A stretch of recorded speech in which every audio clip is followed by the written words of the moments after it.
Thank you, Jordan. 38-23. The Aggies saved the best for last. They're not going bowling, but hey, Kyle Field was rocking.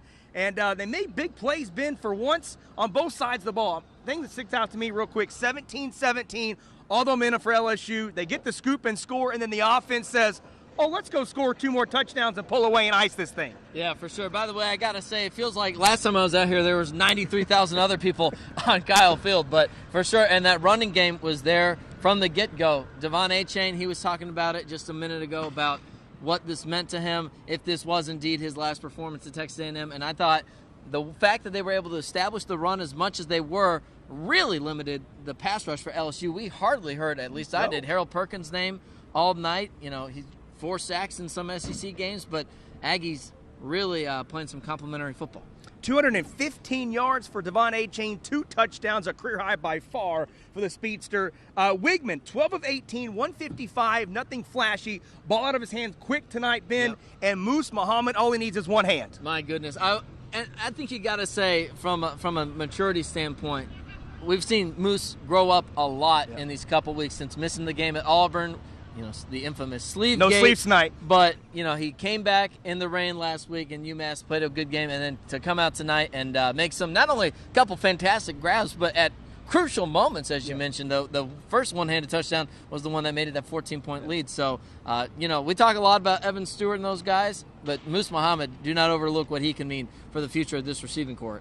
Yeah, you look at the skill position. Obviously, Achane's probably going to go pro after a performance like this. We could speculate. You would think. You still got Evan Stewart. You still got Moose coming back. Boy, the core pieces are there. The offensive line, big shout-out to them tonight.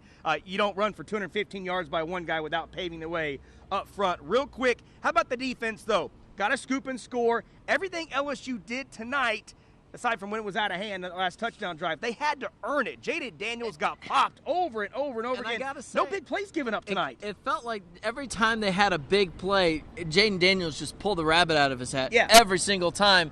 And it just eventually, that's a tough way to make a living. Absolutely. And it just felt like eventually that kind of ran out and then, you know, started to kind of feel the punishment physically from the Aggies, a couple sacks that they were able to pile on there. So, yeah, for sure. The defense under DJ Durkin, a lot of questions now is who's leaving, who's staying player-wise, coaches-wise. We got a lot of B-roll of the assistant coaches before the game. It's going to be very interesting, Ben.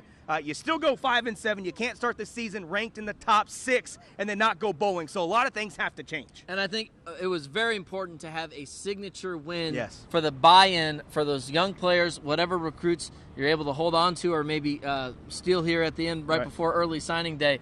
Because otherwise, if you go into it, what game do you go back and look at and say, this validates everything I've been hearing to this point? This one, especially going into the offseason, I mean, couldn't draw up a better timing for it.